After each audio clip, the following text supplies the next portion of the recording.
Okay, so we're going to just talk a little bit about the National Coalition before we talk about Lynch again, because there's a bit of a blip in his um, career as Taoiseach. In February 1973, Lynch surprises the opposition by calling a general election. Now, who remembers what blanks I'm looking to be filled in there? He sought a new mandate from the electorate. Fine Gael and Labour decided to fight the election together against Fianna Fáil, so they became the National Coalition. They launched a 14-point manifesto on February 14th, 1973, relating to issues around social reforms, law and order, Northern Ireland, and the EEC. It transformed the political situation in Ireland by offering people a real alternative to Fianna Fáil for the first time in 16 years.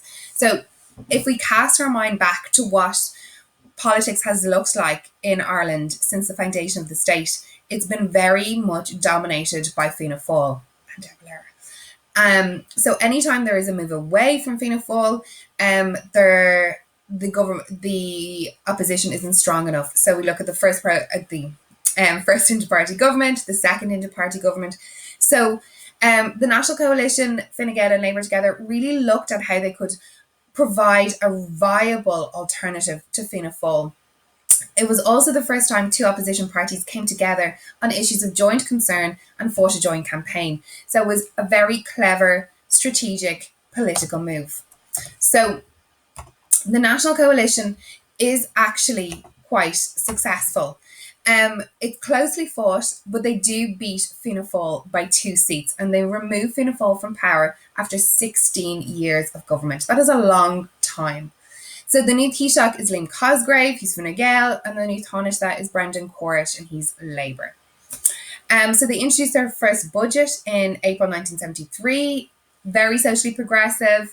The first few months of government, really, really successful, but they are hit by some challenges. The Arab-Israeli war that I mentioned, and the resulting oil crisis, the collapse of Sunningdale in Northern Ireland, the resignation of President O'Dálig after he was called a thundering disgrace by the Minister for Justice. You'll remember that story. And the Gardaí and IRA debacle, where the Gardaí were accused of using force to get confessions from the IRA. So there was a number of issues that brought about the collapse of the National Coalition. And Lynch is back again in 1977 after winning a landslide victory against the National Coalition, which had lost the support of the people. Again, for issues that I suppose were kind of outside of their control. So these are all things that we need to be very aware of when we're voting for government, not to just cast aside a government because of a couple of errors. You know, can we hold Fine Gael responsible for COVID-19? No. So Lynch's Taoiseach again, George Colley. How do we remember him? Remind yourself, is Taoiseach, and he's Minister for Finance as well. He's back. He's the Minister for Health. He's obviously been forgiven for the arms crisis. And they introduced some new policies. Car tax is abolished. It's reintroduced again after a few years. There's a high level of public spending in the hope of stimulating a consumer boom. It did not.